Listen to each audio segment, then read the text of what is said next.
어, 개성 관광을 언제 다녀오셨었나요? 그게 2008년 10월 31일, 잊혀지지 않는 계절에 나오는 10월의 마지막 밤. 예. 그때 몇 밤 며칠로 가셨던 거예요? 개성 관광은 당일로 주로 진행을 했었죠. 그럼 개성 관광에 어떤 분들하고 같이 가셨었는지?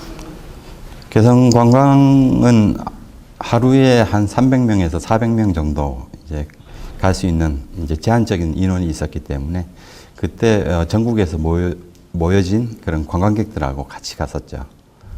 그러면 혼자 가셨어요? 일행이 따로 있으시진 않아요? 저희 가족하고 처하고 자식 둘하고 같이 갔었습니다. 애들한테도 이제 그 북한의 개성이 어떤 곳인가 그런 것도 이제 가르쳐 줄 겸 해서 함께 동행을 했었죠. 혹시 자녀 두 분 그때 당시에 나이가 어떻게 되셨었나요? 아마 10년 가까이 되니까 중학교 1학년 하고 초등학교 5학년 그 정도였던 것 같아요.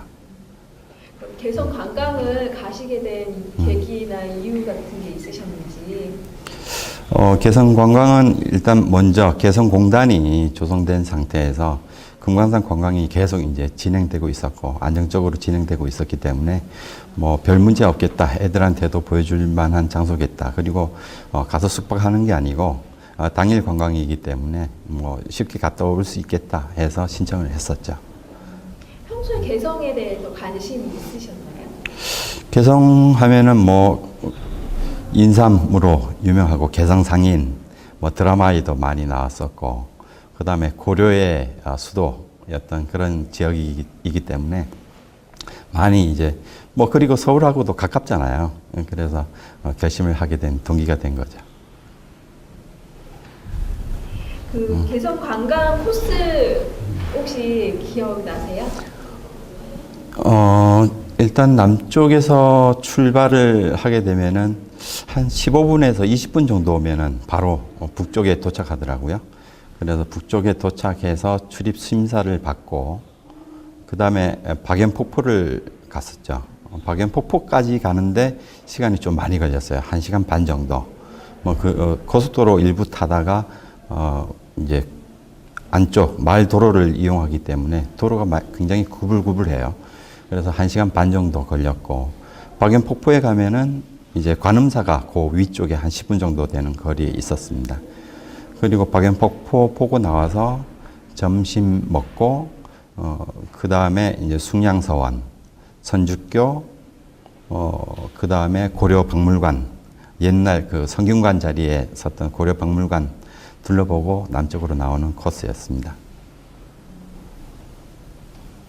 어떤 곳이 좀 가장 인상 깊으셨나요? 제 개인적으로는 고려박물관이 굉장히 인상적이었다. 성균관 자리였지만은 그 유구한 역사를 나타내듯이 그 뜰에 한 몇천 년 된 그런 나무들이 둘레가 아마 한 7m 정도 됐던 것 같아요. 나중에 뭐 사진 자료로도 보시면은 그 고목으로 형성된 그 고목 안에 이제 사람이 들어갈 수 있을 정도로 그렇게 큰 고목이 있었는데 그걸 보면서 이제 조금 색다른 감명을 느꼈고 그 유물들이 특별히 이렇게 보안 장치 없이 그냥 그대로 이렇게 일반인들한테 노출되어 있는 걸 보고 야, 이런 걸 빨리 좀 잘 관리를 해야겠다. 어차피 우리의 문화유산이 아닌가 그런 생각이 많이 들었습니다. 평소에 역사나 아니면 여행 이런 거 즐겨 하시나요? 제가 요즘 들어서 이제 사진 찍는 걸 굉장히 좋아하기 때문에 지역의 뭐 향토 문화, 역사 이런 걸 같이 이제 생각하게 될 계기가 됐었죠. 그래서 개성 갔다 오면서 이제 사실 개성은 뭐 왕릉 부분도 한번 이제 제가 시찰할 기회가 있었기 때문에 그런 부분에서는 굉장히 저한테는 고무적이었던 그런 일이었던 것 같습니다. 혹시 같이 가셨던 가족들의 반응은 어떠셨는지 특히나 그 자녀분들의 모습들이 어땠는지 궁금하거든요.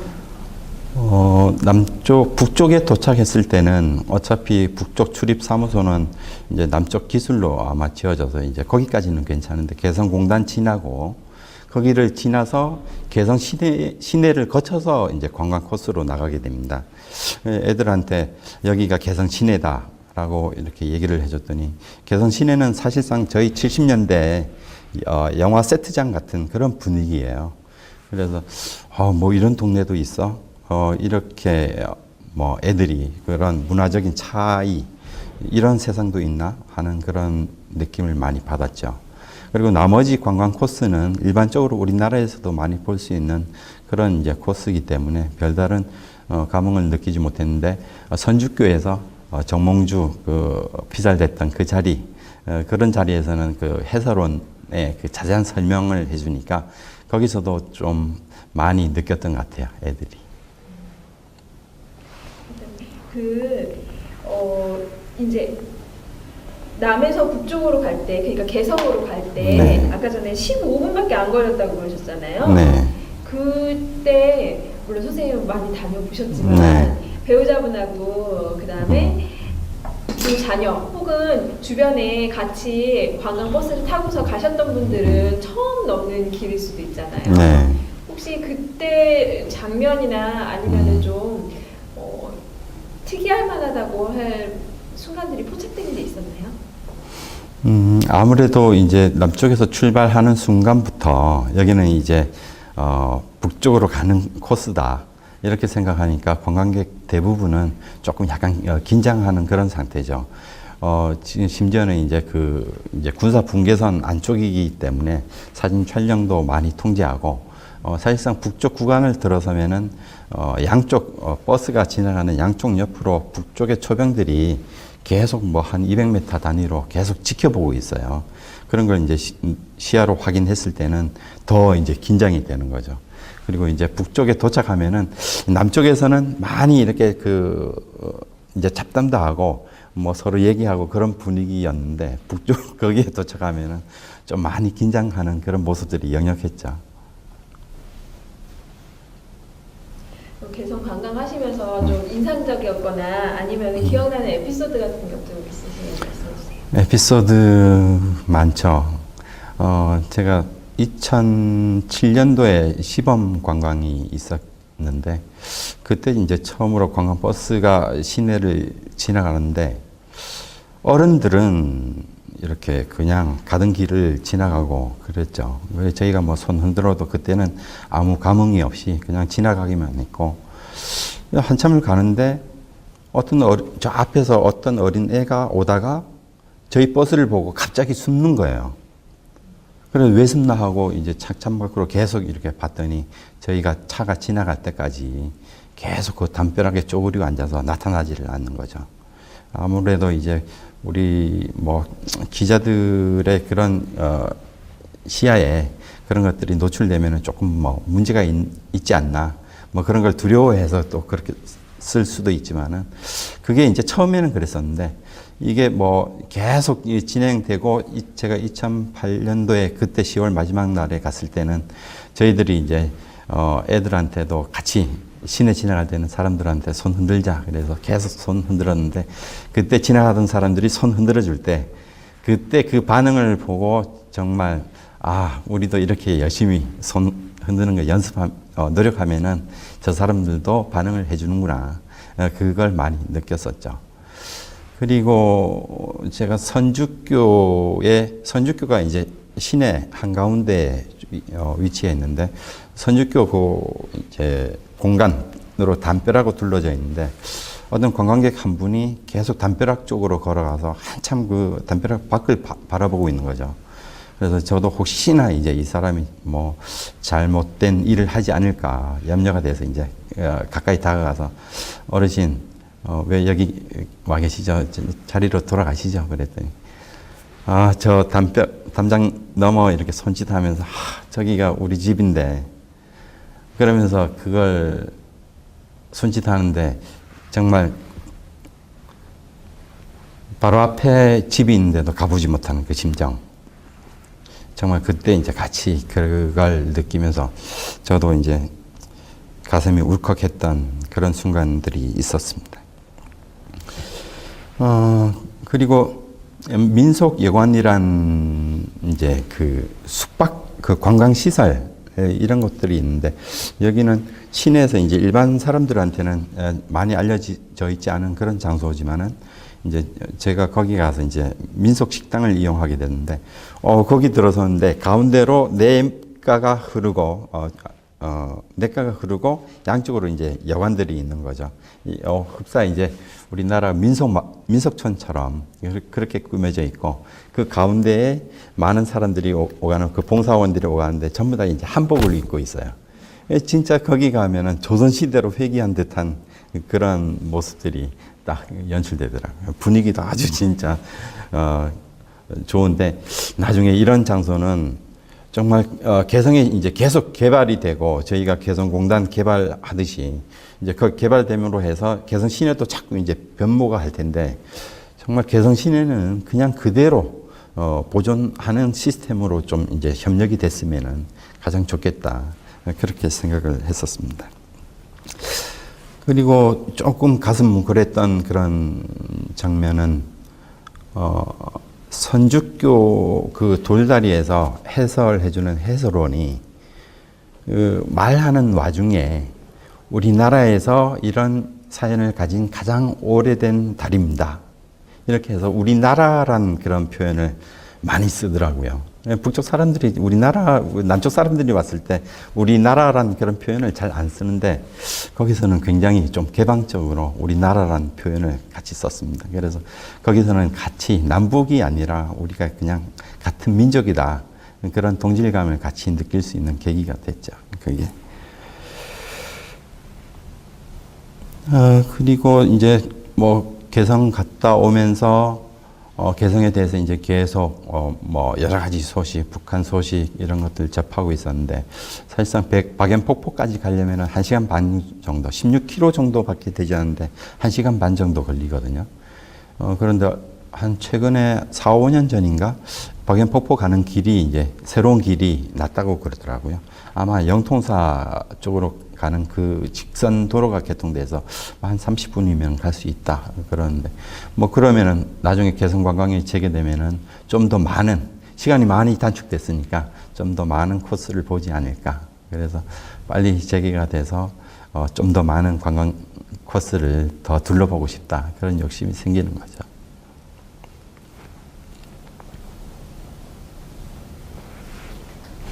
그리고 인상적이었던 거는 저는 남쪽에 살면서 이렇게 황제 대접 같은 그 뭐 호텔 같은 데 가서 정식으로 이렇게 서빙 받는 그런 식사는 해봤지만은 민속 여관에 가서 식사했을 때 거기에는 13첩 반상이라고 해서 이렇게 그 손님들한테 정식으로 이렇게 나오는 코스인데 그게 전부 다 이렇게 녹그릇에 담겨서 나온 거예요. 그래서 이걸 이제 관광객이 가면은 미리 이제 도착했을 때 놓으면은 이제 번거로우니까 미리 이제 녹그릇을 1인당 다 세팅을 해놔요. 그런데 자기 자리에 앉았을 때 이 녹그릇이 한 13개가 딱 앉아 있다고 생각하면은 야, 진짜 황제의 만찬을 먹는 듯한 그런 느낌이 들더라고요. 아마 그걸 먹으면서 정말 대접받고 있다. 뭐 그런 느낌도 좀 들었었죠, 그때.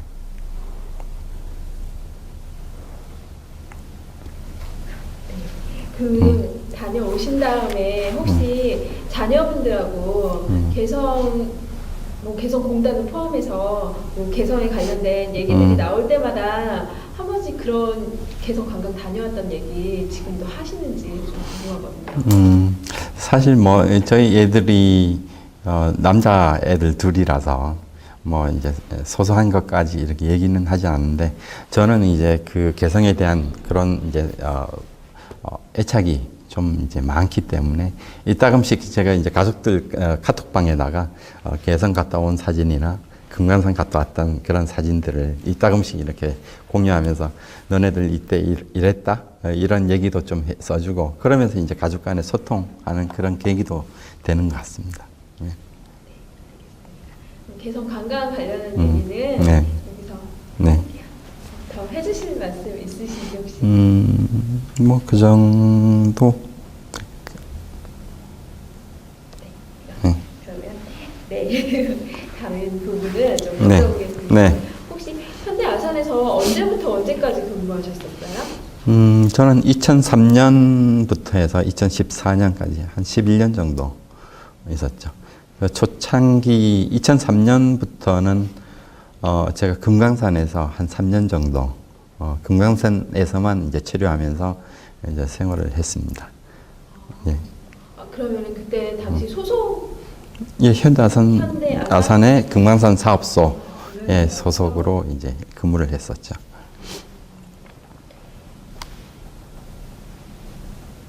금강산 관광이 시작된 게 사실 98년? 예, 11월. 예. 근데 2003년도에 이제 들어갔으면 조금 이제 관광이 안정화되고 있는 그런 단계가 아니었을까 싶기도 한데 그래도 금강산 사업소에 3년 동안 계셨다고 하니까 주변에 그 가족분들이 북한에 금강산에 3년 오랫동안 좀 가서 있어야 된다 이런 얘기 들었을 때 혹은 거기로 발령지가 떨어졌을 때 그때 어떤 심정이셨을지 예. 가족들은 어떤 반응이셨을지 궁금하거든요. 정말 그때 생각하면은 정말 짠합니다. 제가 사실 이제 강원도 동해안 쪽에 삼척이라는 데서 이제 나고 자랐기 때문에 아마 고등학교 때까지 굉장히 보안 교육 이런 걸 굉장히 많이 받았던 그런 시절이 있었습니다. 워낙 이게 바닷가다 보니까 간첩 침투나 이런 것들이 용이했고 뭐 간첩 발견 이런 상황들이 많았기 때문에 그때 보안 교육은 굉장히 좀 철저하게 받았다. 국민학교 때는 진짜 뭐 국기 하강식이나 개양식 때 손 이렇게 가슴에 올리지 않으면은 저 사람은 간첩이다라고 생각할 정도로 그렇게 투철하게 생각하고 있었고, 제가 성인이 됐을 때도 사실상 북한 방송을 보면서 남쪽으로 오는 저 사람들은 왜 뿔이 없지? 이런 생각을 했었어요. 저 사람들은 그 사람들을 다루는 사람이기 때문에 특별히 저렇게 생겼을 거야. 그리고 제가 금강산에 이제 부인 발령을 받았을 때 어머님이 야, 힘들게 대학까지 보내서 키워놨는데 왜 거기를 가냐? 가지 마라. 그런 얘기를 하더라고요. 정말 저도 이제 사실상 뭐 북쪽에 가면은 괜히 잘못했다가 총에 맞아 죽는 거 아니냐. 어디로 뭐 아오지 탄광으로 끌려가는 거 아니냐. 정말 그런 이제 불안한 것도 굉장히 많이 이제 느꼈죠. 사실 제가 직접 접해보지 않고 어렸을 때 들었던 그런 교육의 효과가 계속적으로 이제 뇌리에 떠오르니까, 그러면서 이제 북한 사람들은 진짜 뭐 길 갈 때도 두세 명씩 다니는지, 정말 머리에 뿔이 났는지, 정말 그런 것들이 굉장히 궁금했고, 그래서 속초에서 이제 그때 당시에는 속초에서 배를 타고 이제 금강산을 들어갔는데, 금강산 항이라고 이제 도착을 하니까 배에 이제 북쪽 군인들이 막 올라타더라고요.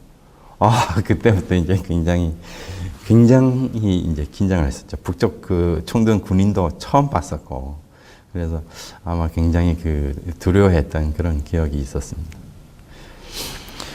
하여튼 그 두려움을 떨치는 데는 좀 한 몇 개월이 있었죠. 정말 여기서 계속 근무를 해야 되나, 뭐 이런 정말 선택, 판단의 그런 기로에도 많이 있었었고, 아침에 일어나서부터 밤에 잘 때까지 북쪽 사람들하고 같이 이렇게 맞대면서 이제 생활하는데, 처음에는 뭐 한 달 정도는 조금 약간 두려움, 그런 것들이 굉장히 심했었는데, 어느 정도 지나니까 이 사람들은 그냥 순박한, 우리나라 어느 시골 마을에 그냥 순박한 사람들이구나, 이런 생각을 많이 이제 들게 되더라고요. 그냥 뭐 시골 인심도 좀 느끼게 되고. 그런데 뭐 부임하면서 이제 제가 맡은 게 그때 당시에는 저희 관광객 숙박 장소가 해금강 호텔 그거밖에 없었어요. 그래서 저희가 이제 들어가서 금강산 호텔을 임차해서 그걸 이제 리모델링해서 이제 관광객 숙소로 이제 활용하려고 그때 이제 금강산 호텔 리모델링 이제 기획팀으로 이제 일을 했었죠. 그때 일을 하면서 북쪽 사람들하고 많이 협의하고 이제 뭐 하루에도 뭐 수십 번씩 회의하고 그러면서 굉장히 친해졌던 것 같아요. 어느 정도 한 6개월 정도 지내니까 한번 뭐 어느 정도 공사가 진척되니까 이제 뭐 한번 이제 회식 자리 마련하자. 그 전에는 뭐 술 마시자고 그러면은 남쪽 사람들하고 같이 술 마시고 그런 걸 싫어했거든요. 근데 그 정도 이제 신뢰도가 생기니까 뭐 술 마시는데 야 우리 그렇게 뭐 양복 입고 그렇게 마시면은 서로 거북하니까 우통 벗고 마시자.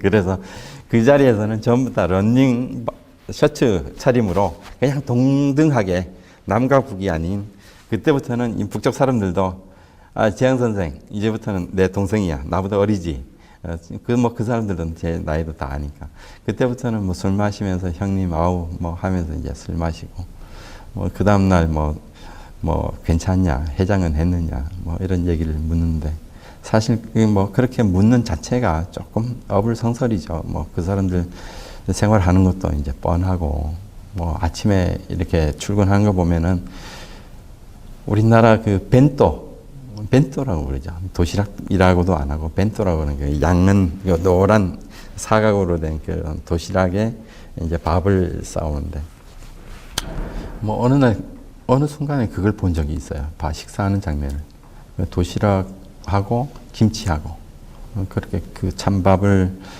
점심으로 먹는 걸 보고 참 가슴이 굉장히 아팠었죠. 그 리모델링 끝나고 이제 관광객들이 이제 들어오면은 이제 관광객들이 이제 조식하고 석식하고 그래야 되잖아요.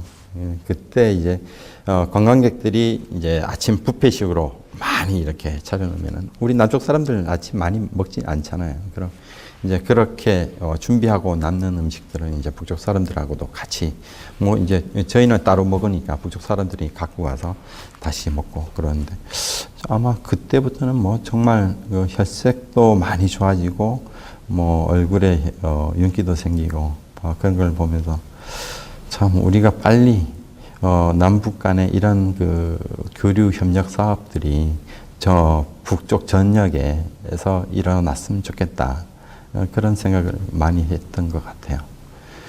금강산 호텔 리모델링하고 김정숙 휴양소 그것도 이제 사실상 저희가 관광할 때 온정각이란 곳이 그 관광의 핵심 장소, 코어 역할을 했던 곳이거든요. 모두 거기에서 모여서 여기에서 만물상을 가던 구령연을 가던 3.1푼을 가던 여기서 이제 다 출발했으니까. 근데 온정각 그 바로 옆에 김정숙 휴양소가 흉물처럼 이렇게 서 있었죠. 사실상 이제 그 흉물처럼 서 있었지만은 북한 사람들은 이산가족 상봉 행사나 할 때 그 사람들이 와서 자던 그런 장소였거든요. 그래서 저걸 빨리 철거를 하고 새로운 숙소를 지어서 관광객들 편의시설을 만들자. 그렇게 이제 좀 얘기를 했었는데 북쪽 사람들이 이게 김정숙 휴양소는 자기네 역사적 유적지이기 때문에 이걸 허물지는 못한다 이거죠. 굉장히 난감하더라고요. 그런데 그 사람들은 이걸 리모델링 해달라. 새로 고쳐서 써라. 그런데 사실 저희가 뭐 건축팀하고 가서 구조조사하고 그랬을 때는 뭐 이게 벽 두께나 뭐 이게 지붕 두께나 이런 것들이 굉장히 위험한 그런 이제 것들이 요소가 많이 보였었는데 그때 이 사람들은 안 그러면 우리는 그런 계약은 합의는 하지 않겠다. 그런데 뭐 저희는 방법이 없었죠. 그걸 이제 보강 작업을 해야 된다. 근데 그걸 이제 뭐 저희 남쪽 기술이 워낙 뛰어나니까 뭐 그렇게 이제 저희 남쪽 기술팀이 들어와서 그런 보강 작업을 다 하고 정말 그 남쪽의 인류 호텔 못지않게 외금강 호텔이 이제 번쩍하게 이제 뭐 조명 시설이나 해서 이제 다 새롭게 꾸며놓으니까 북쪽 사람들이 정말 놀라는 거예요. 정말 황골탈태 뭐 이런 수준이 아니라 이 외금강 호텔이 바로 인근에 있는 온정각 마을 인민들이 다 바라보는 그런 위치이기 때문에 여기 휘황찬란하게 뭐 온갖 조명이 이제 비춰지고 그런 것들이 밤에 계속 거기 서 있다고 생각해 보세요. 많이 이제 동요하고 그러겠죠. 그러면서 이제 북쪽 사람들도 남쪽이 잘 살구나, 잘 살고 있구나, 그런 걸 많이 느끼게 되는 거죠. 일단 뭐 정재영 회장님께서도 뭐 개종의 사적으로 이제 말씀하시지만 북쪽 사람들이 돈을 알게 하면은 빨리 개방이 될 거다, 그런 말씀을 하신 적이 있는데, 아마 그런 이제 남쪽이 잘 사는 이유가 어디 있느냐, 그런 것들을 북쪽 사람들도 많이 느꼈을 거라고 그렇게 생각을 합니다. 방금 전에 말씀하셨는데 김정수 휴양소 리모델링 요청을 이제 북쪽이 먼저 해준 거잖아요. 그 금강산 호텔 리모델링 할 때는 북쪽하고 뭐 이렇게 마찰이나 아니면 의견이 좀 다른 부분이 없었나요? 금강산 호텔이 아마 1958년도에 착공을 시작해서 1981년도에 완공된 걸로. 58년도에 네. 착공했는데 81년도에 완공한 그런 건물입니다. 아마 그 호텔 자체로 보면은 굉장히 웅장하다, 그런 표현으로 이제 할 수 있는데, 사실 오랫동안 오랜 기간에 걸쳐서 지어진 호텔이다 보니까 사실 뭐 그 자체로는 뭐 안에 사실상 그 호텔 1층에 수영장도 있었고, 그렇게 아주 그 당시에는 굉장히 좋은 시설로 이제 지어졌었는데, 그걸 다시 이제 저희도 관광객 숙소를 마련해야 되는 그런 입장이고, 해금강 호텔은 한 300명 정도밖에 수용을 못하니까 계속 금강산을 관광하고자 하는 그런 수요들은 늘어나고, 그러다 보니까 현지에 숙소가 많이 필요했던 거죠. 그래서 일단 지어진 건물을 활용하자, 그래서 이제 그걸 협상을 했는데, 그것도 협상하는데 한 3, 4년 아마 걸렸던 것 같아요. 제가 2003년도에 들어갔을 때도 그 협상했던 기록들이 뭐 하여튼 수북이 쌓여 있던 걸 봐서는 좀 오래됐던 것 같아요. 아마 제가 이제 갔을 때는 거의 이제 협상이 완료된 상태에서 이제 리모델링 하자. 그래서 남쪽은 이제 자재를 대고, 북쪽은 인력을 대고, 금강산 호텔은 남북 협력으로 해서 공동 투자한 방식으로 이제 리모델링 한 거죠. 그때 에피소드가, 우리 남쪽에서는 이 공사 기간, 이걸 굉장히 많이 따지거든요. 그런데 이걸 언제까지 마칠 수 있을까? 저희가 이렇게 반문을 북쪽 사람들한테 했을 때, 그런 것들은 염려하지 마시라. 선생, 그런 건 절대로 염려하지 마시라. 그러면서 안심을 시키는데, 뭐 이 사람들이 뭐 그렇게 우리보다 기술력이 뛰어나다, 뭐 좋은 자재를 갖고 있는 것도 아니고 좋은 도구를 갖고 있는 것도 아닌데 이걸 빨리 끝낼 수 있을까? 그런 생각을 많이 했었죠. 그런데 정말 그게 딱 정해지면은 주야가 없습니다. 내가 오늘 여기까지 해야 된다 그러면은 횃불 작업이라고 혹시나 들어보셨을 거예요. 정말 그 횃불을 들고 그 벽 미장하고 그런 걸 봤을 때는 뭐 당의 지시 뭐 그런 것도 있지만은 정말 그 책임 의식 이런 것들도 굉장히 작용하지 않았나. 그리고 이제 그런 걸 할 때 서로 이렇게 또 이렇게 경쟁을 시키더라고요. 어딘가에 모든 게 이제 경쟁을 시키면은 누군가는 이제 우월적으로 나타나고 따라하고 그런 이 형식이 되기 마련인데, 그렇게 하니까 이쪽 팀의 실적도 뭐 120% 나가고 110% 나가고 이러니까 그 공기 내에 그걸 마치는 걸 보고 깜짝 놀랐습니다. 그래서 2007년 2005년 7월 달인가? 그때 이제 오픈식을 했었죠. 2007년에 오픈식? 2007년 7월 달에 개장식을 했었던 것 같아요. 그럼 금강산 호텔도 사실 많이 쓰지는 못하는, 사용을 오래. 죄송합니다. 그게 2003년, 2004년 7월 2004년 7월.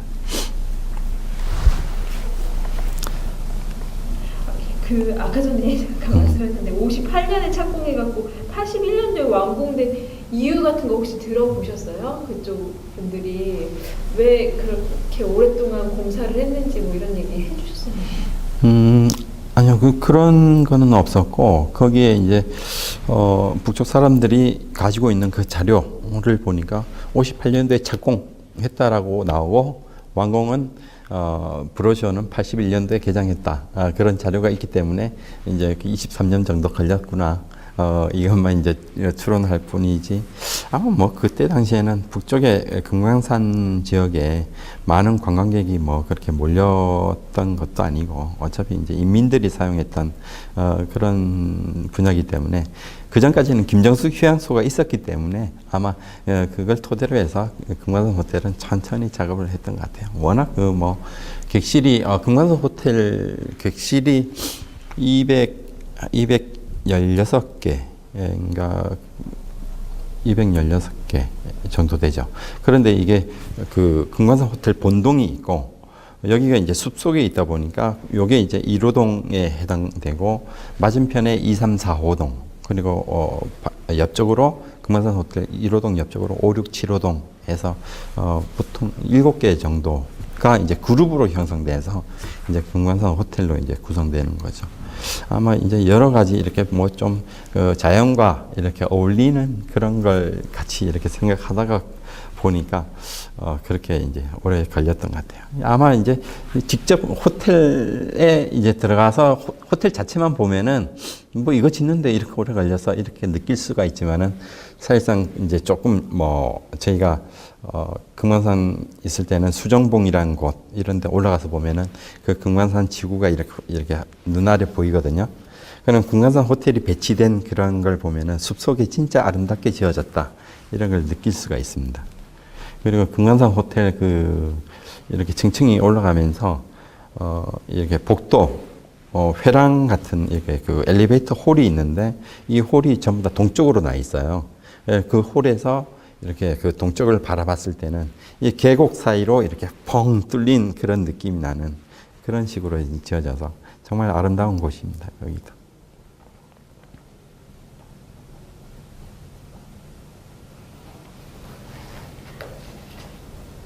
금강산에서 그러면은 3년 동안 있으셨다고 했잖아요. 네. 그 3년 동안 계시면서 어떤 좀 기억에 남는 일 같은 거 있으시면 좀 얘기 좀 해주세요. 기억에 남는 거는 많이 있죠. 뭐 제가 갔을 때 사실상 이제 금강산 관광객들은 이제 뭐 일단 관광 가면은 먹고 자고 즐기고 이런 것들이 굉장히 중요한 요소인데 일단 금강산 호텔 이제 오픈하면서 이제 자는 거는 이제 해결됐고 즐기는 것도 이제 뭐 즐기는 거는 이제 금강산 왔으니까 금강산 경치 둘러보는 거, 먹는 거 이게 이제 굉장히 중요한 요소인데 사실상 먹는 거는 이제 이제 남쪽 호텔 내에서는 북쪽 조식 그리고 구령연에 가면은 목난관에서 이제 북쪽 스타일의 냉면, 북쪽 냉면, 이런 것들을 이제 주로 팔았는데, 나머지 뭐 좀 남쪽 사람들이 가면 유흥거리, 뭐 이런 것들이 굉장히 부족하죠. 술 마시고 좀, 북쪽에 와서 좀 들뜬 마음 이렇게 가라앉히기도 하고 그런 게 필요했는데, 그때 그런 장소가 없어서, 예전에 이제 북쪽 뭐 통행, 배로 다닐 때 통행 시설을 하던 그런 장소가 비어 있었는데, 거기를 이제 횟집으로 이제 활용하기로 했죠. 그래서 횟집 다 이제 꾸며놓고 이제 고기가 들어와야 되는데 이 고기가 전부 다 자연산이죠. 북쪽에서는 양식 시설이 없기 때문에 배로 나가서 전부 다 이제 잡아오는 그런 스타일이고 그러다 보니까 이제 영업하기 위해서 이제 고기를 가져오는데 제가 이제 호텔하고 식당 뭐 이런 거 전부 다 관리하다 보니까 그것도 이제 같이 들어오는 단가 이런 것도 이제 어느 정도 이제 맞춰야 되는데 이 사람들이 그 남쪽 수준에 맞춰서 계산을 해달라는 거예요.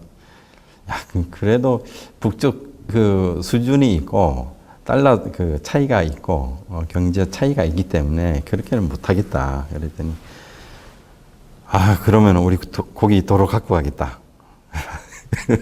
그런데 사실상 그 자연산이 좀 굉장히 많이 비싼 편이잖아요. 그래서 자연산을 우리 남쪽의 양식 수준에 조금 맞춰서 좀 계산을 해주겠다. 그랬는데 이제 처음에 이게 좀 양식 수준이라고 해도 뭐 남쪽에 가면은 좀 비싸고 그런데 정말 이게 관광객들한테 먹힐까 그랬는데 오픈하고 이게 횟감 맛을 보는데 그 찰진 그런 느낌들이 굉장히 차이 나는 것 같아요. 남쪽 사람들이 와서 이게 그냥 먹어보고 남쪽에 들어가서 야, 그 횟집에서 자연산 진짜 자연산 맞더라 이런 얘기가 나가니까 뭐 그날부터는 뭐 횟집 예약하지 않으면은 못 갈 정도로 그렇게 붐비었던 그런 게 있었고 특히나 이제 그 횟집에서 근무하는 그 봉사원 이렇게 접대하는 봉사원들이 전부 다 이제 북쪽 봉사원들이었어요. 그러니까 아름다운 아가씨들이 제가 이제 물어봤더니 원산, 평양 뭐 이런 데서 많이 이렇게 기업소에서 일하다가 이제 차출돼서 왔더라고요. 근데 이제 서빙하는 거, 남쪽 사람들 대하는 거 이런 것들이 굉장히 수준급이에요. 사람들이 농담을 해도 농을 그냥 그대로 받아서 다시 농으로 돌려주는 수 있는 그런 수준의 그런 직원들이 와가지고 굉장히 안심을 했던. 그래서 남쪽 사람들이 술 먹다 보면은 뭐 이렇게 김일성 얘기하고 뭐 이렇게 그냥 말이 튀어나올 수가 있는데 그런 것들도 굉장히 적절하게 자제를 선생님 여기서는 그렇게 말씀하시면 안 됩니다. 이렇게 하시면서 새로 이렇게 좀 잘 말씀하시게 도와주는 그런 장면들을 봤을 때는 좀 안심하고 맡겨도 되겠구나 그런 생각을 많이 했었죠. 제가 이렇게 그런 이제 생각을 많이 했던 거는 금강산 호텔을 오픈했을 때 로비에서 진짜 그런 에피소드가 있었죠. 로비에서 남쪽 사람들이 이제 구석에 앉아서 이제 커피 마시고 여러 명이 앉아서 얘기하면서 여기도 뭐 김일성이 왔다 갔던 데래 뭐 이런 식으로 얘기를 하는데 그 봉사원들이 구석에 이렇게 서 있다가 그 얘기를 들은 거예요. 아니 선생, 우리 어버이 수령님이라고 표현을 안 하고 그냥 김일성이란 그런 표현을 썼다고 거기서 사죄문을 쓰라고 그랬을 때는 뭐 저희가 그 관리하는 입장에서도 굉장히 난처한 거죠. 그래서 저희가 이제 가서 뭐 좀 상황 설명을 한 게 사실 복무 규정상 커피숍에서 근무하는 직원은 손님들이 얘기한 걸 들어도 못 들은 걸로 해야 되는 게 복무 규정이다. 그걸 모든 걸 이 사람이 어떤 정보를 흘리고 그런 걸 다 듣고 어디 가서 얘기하고 그러면은 이거는 여기서 일할 자격이 되는 게 아니다. 남쪽에서는 다 그렇게 한다. 이제부터는 남쪽 사람들이 여기 오기 때문에 남쪽 문화에 맞게끔 바뀌어야 된다. 뭐 그런 얘기를 많이 진짜 오랫동안 했었던 것 같아요.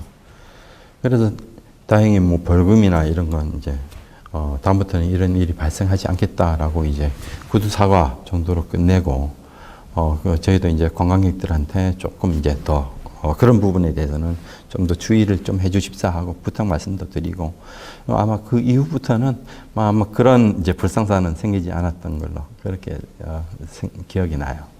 하여튼 뭐 북쪽 생활하면서 정말 긴장됐던 그런 상황들이 굉장히 많이 나오죠. 뭐 뉴스에도 많이 나왔던 부분들도 많이 나오고.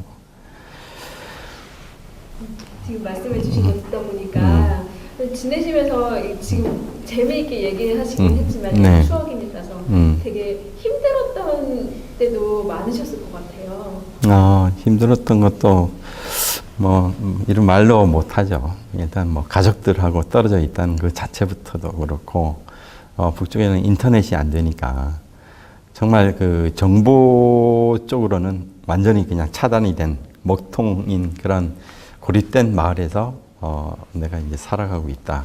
그런 것들이 굉장히 심했고, 뭐 한 달 보름 정도에 한 번씩 뭐 휴가차 이렇게 나오긴 하지만은 그 짧은 기간에 뭐 모든 걸 일 처리하고 가다 보면은 사실상 굉장히 그 뭐 이제 모든 정보에서 떨어지는 거죠. 금강산 호텔 이제 개장하기 위해서 이제 거기서 일하는 직원들 이제 채용하는 그 규모를 설정해야 되는데 채용하고 급여 일하는 대가를 줘야 되잖아요. 대가를 이제 협상하기 위해서 이제 우리는 오늘 봉사원들 대가에 대해서 협의하자 그렇게 약속하고 나갔는데 부족 사람들이 좀 많이 나왔더라고요. 모르는 사람들도 나오고 아마 협상을 조금 더 이렇게 강하게 밀고 갈 수 있는 그런 사람들이 이제 나와가지고 협상을 하는데 이 사람들이 요구하는 게 처음에 1인당 5,000달러를 달라고. 상상이 안 되죠. 5,000달러면 500만 원. 이거 그렇게 말이 나오면서부터 이 협상을 해야 되나 말아야 되나. 정말 그 자리, 아니요. 예, 월 1인당.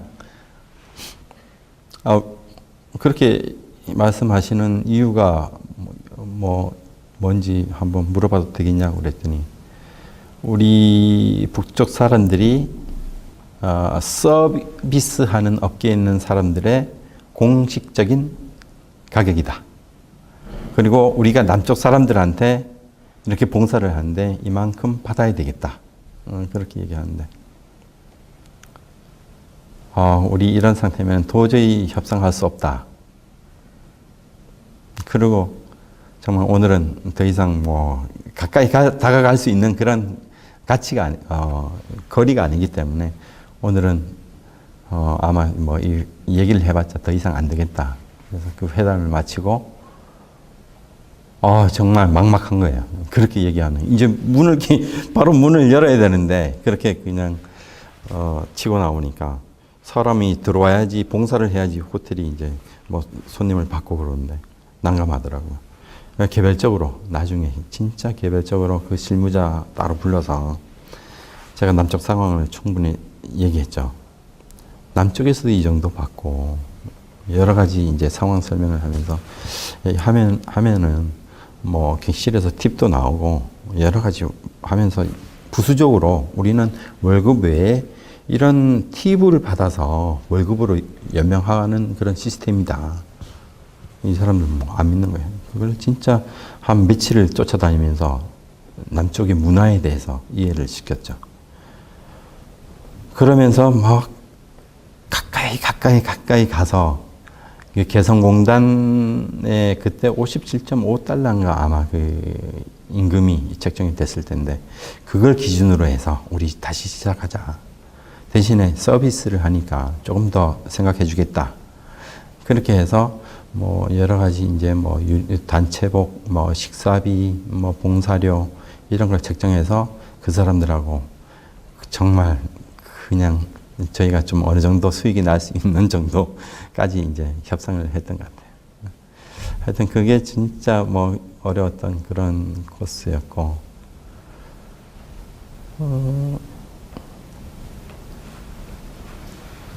그 다음에 제가 근무하면서 이제 어려웠던 그런 점들은 북쪽 사람들하고 이제 일하면서 그런 마찰 그런 것들이 생겼고, 어려웠던 것보다는 또 이제 남쪽 관광객이 금강산에 와서 북쪽 사람들하고 좀 대화를 하고 가야 되는데 대화할 장소가 없어요.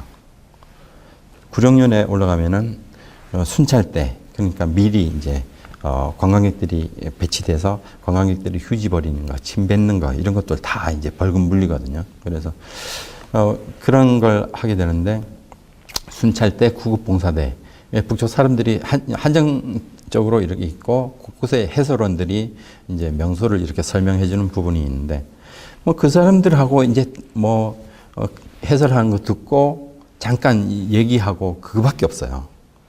그래서 너무 아쉽다. 2박 3일, 1박 2일 왔다 갔는데 북쪽 사람들하고 좀 이렇게 얘기하고 그런 시간이 없으니까 이런 장소를 만들어야겠다. 그래서 제가 북쪽 사람들한테 제기를 했죠. 여기에 온정각 여기 우리 관광객들이 여기서 많이 모이고 흩어지고 그러는데 여기다가 북쪽 스타일로 포장마차를 한번 만들어 봐라. 여기 이렇게 하면은 굉장히 뭐 좀 잘 팔린다. 생산성이 있을 거다. 그래서 계획안을 짜서 보여줬는데 대뜸 한단 말이에요. 우리 남쪽 사람들한테 이렇게까지 봉사할 필요는 못 느낀다. 그렇게 퇴짜를 맞았죠. 그러다가 한 달 정도 지난 다음에 제가 뭐 또 다시 이제 꼭 그런 그 편의 남쪽 관광객들을 위해서 좀 뭔가를 해주고 싶어서 계속 요구를 했더니 어느 한 기업소에서 그럼 우리가 해보겠다. 대신에 거기에 대한 장비는 먼저 설치를 해줘라. 그거는 우리가 벌어가면서 갚겠다. 그래서 남쪽에 그 뭐 구이기, 뭐 철판 이런 거, 가스 그리고 천막 이런 거 이제 다 이제 가격 산정해서 이 정도다. 이걸 얼마씩 계속 갚아 나가 1년 정도에 나눠서 갚아라. 그렇게 합의하고 이제 들어와서 이제 거기다가 뭐 북쪽에 들쭉술하고 뭐 막걸리 그다음에 뭐 구이용 그때 안주로 나왔던 게 참새구이 이걸 이 사람들이 가지고 나섰어요. 남쪽 사람들은 뭐 진짜 참새구이 어디 가서 먹어볼 뭐 포장마차 가면 메추리 구이는 뭐 먹어봤을지언정 참새구이는 별로 없었거든요. 뭐 그런 걸 이제 딱 오픈해 놓고 북쪽 봉사원들이 한 7명 정도가 그 좁은 데에다가 7명이 와서 막 봉사를 하는데 이 사람들이 점점 늘어나니까 요 앞에 그 테이블이 한 20개 정도 있던 게 그 온정각 광장까지 내려가는 거야. 한 150개 정도까지 내려가고 북쪽 봉사원들은 그냥 뭐 정말 주문 나르기도 바쁘고 그러면서 여기서 좀 더 봉사원들한테 좀 이제 얘기를 했죠. 저런 데서 노래 한번 이렇게 한 곡도 해주면은 TV란 게 나온다. 그런 걸 한번 해봐라. 그래서 제가 또 이렇게 다리를 놨죠. 그렇게 얘기하고 관광객들한테 가서는 노래 한번 요청해 보시라고 그래. 와서 그 깨꼬리 같은 그 북쪽 스타일의 그 노래를 이렇게 불러주는 거죠. 그럼 남쪽 관광객들이 정말 그 뭐 진짜 1달러, 5달러 뭐 해서 팁을 모아서 주는 거예요. 정말 이 사람들이 그걸 느끼면서 점점 이게 조직적으로 바뀌어가는 거예요. 선생, 우리 이렇게 포장마차에서 정말 날씨 추워지면은 여기서는 더 못한다. 좀 뭔가 이렇게 좀 안쪽에서 생활할 수 있는 그런 걸 마련해달라. 그래서 그런 것들도 이제, 그래?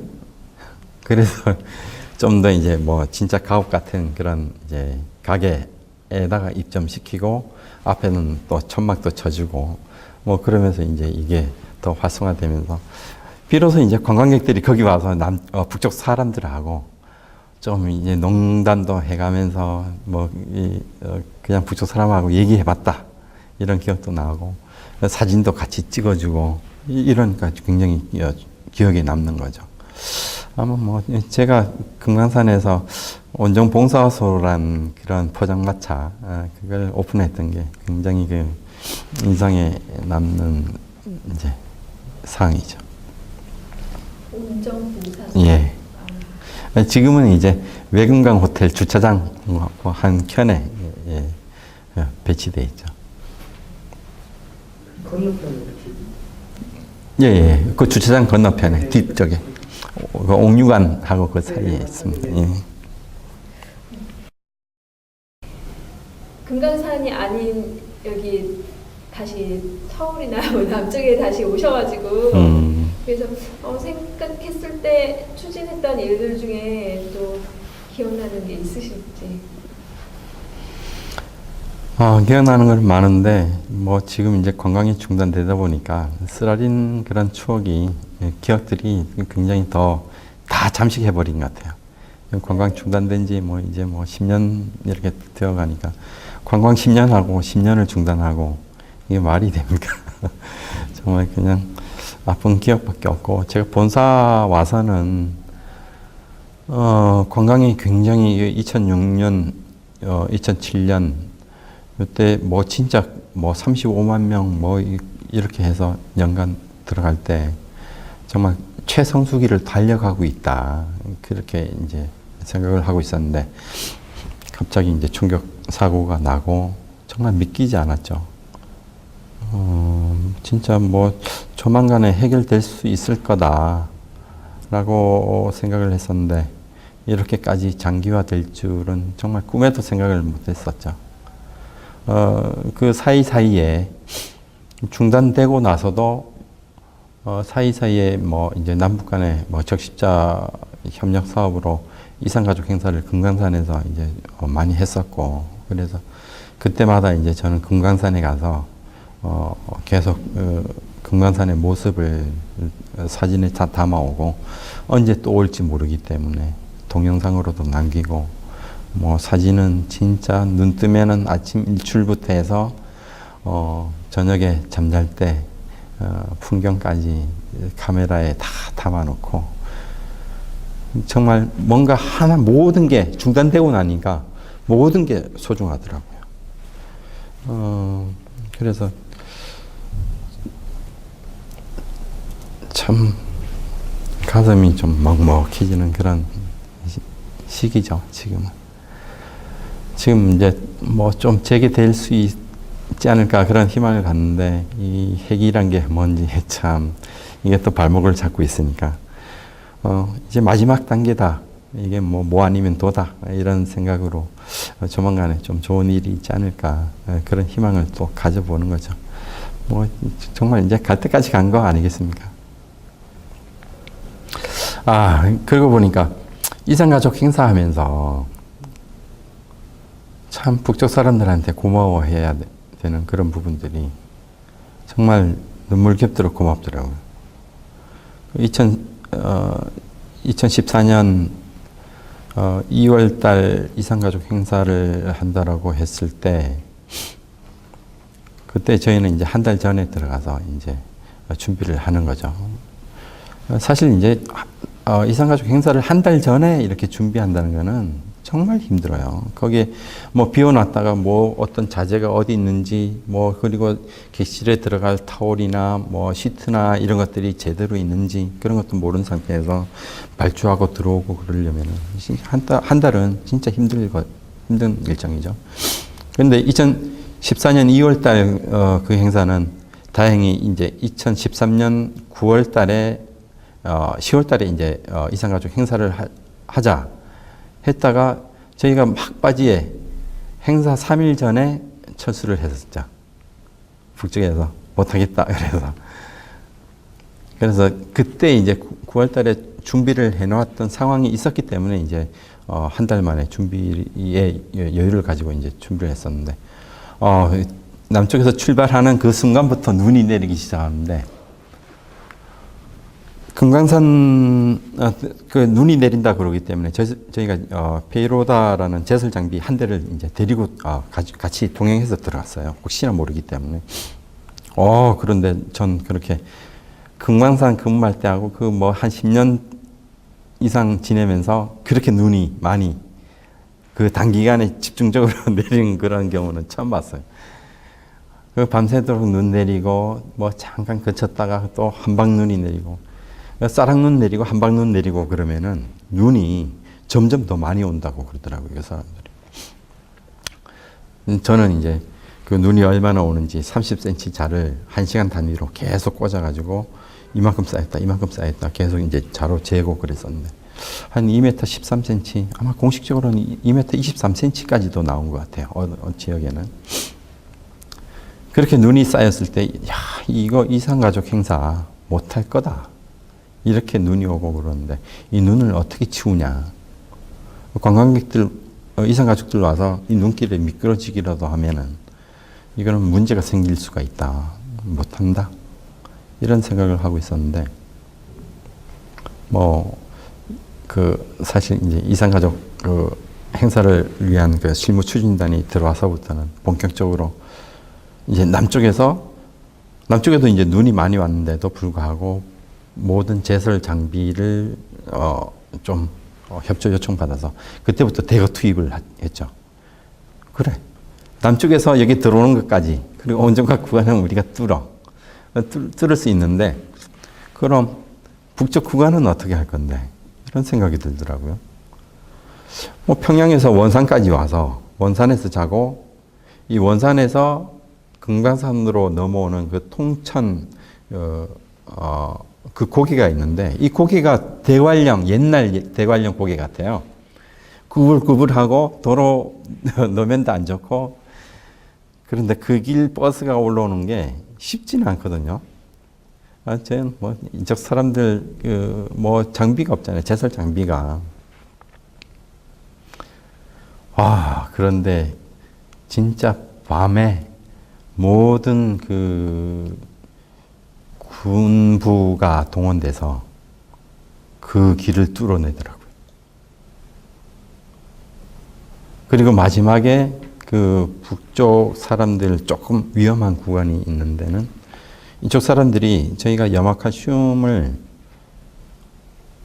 금강산에 써본 적이 없어요. 왜냐하면 자연 환경이 파괴된다. 이거 뿌리면 소나무가 죽는다. 그래서 뿌려본 적이 없는데 그때 처음으로 이 사람들이 요구한 게 염화칼슘. 그래서 그걸 조금 갖고 와서 자기네 구역에 조금 미끄러운 응달진 부분에 조금 위험한 구역이 있어서 거기에다가 좀 뿌리더라고요. 그렇게 하는데 저희도 이제 뭐 제설 장비는 제설 장비대로 하고 호텔 주변 뭐 그리고 저희가 뭐 자재 꺼내야 되는 이런 부분 이런 데는 저희 손으로 이제 치워야 되는 뭐 여력이 없으니까 그때 북쪽 사람들이 같이 가자 그러면서 같이 따라 나서서 이제 저희가 보통 자재를 해금강 호텔 지하에 그 창고에 많이 넣었었는데 그 지하에 깜깜해 뭐 전기가 안 들어오니까 깜깜하죠. 프레시 불빛 붙여놓고 이제 들어가야 되는데 거기 갔더니 여기는 뭐 사람이 오간 적이 없으니까 눈이 그냥 2m 그냥 그대로 쌓여 있는 거예요. 아, 그 사람들하고 진짜 그걸 길을 내서 그 통로로 들어가는데 이 사람들 진짜 눈 제설 작업. 우리는 요령이 없는데 이 사람들은 눈을 탁탁탁 쳐서 각을 만들어서 한 삽 퍼가지고 덜어내는데 저희 한 10삽질 할 걸 이 사람들은 한 삽질에 그냥 딱 끝내버리더라고요. 이 사람들이 와서 많이 도와줬었죠. 정말 그때 이 사람들이 그런 도움이 없었다면은 참 그걸 어떻게 제대로 끝낼 수 있었을까 그런 생각을 많이 했죠. 그래 끝나고 나서 진짜 고맙다고 그러면서 저녁에 그 사람들하고 이제 술 한잔 하면서 아 선생 덕분에 진짜 잘 마칠 수 있었다. 그러면서 저도 뭐 진짜 거기에서 차에서 뛰어내리다가 이 바닥에 그냥 물인 줄 알고 뛰어내렸는데 빙판이더라고요. 그냥 미끈해서 그냥 엉덩이 찧었는데 그때 당시에는 뭐 아픈 줄 몰랐죠. 다 끝나고 남쪽에 나오니까 뭐 그때부터 엉덩이가 쑤시기 시작하는데 진짜 한 일주일 정도 침 맞고 그렇게 다닌 적이 있었죠. 참 그때는 정신없이 일했던 것 같아요. 그래서 이따금씩 이제 저도 그 2014년 어느 때 그 행사보다도 2014년도 그 한겨울에 했던 그 행사 사진을 이따금씩 이제 꺼내 들춰보고 그때 기억이 나면은 그때 같이 일했던 사람들한테 사진 하나 이때는 이랬다 기억나냐 이렇게 해서 다시 이제 상기시키고 그랬었죠.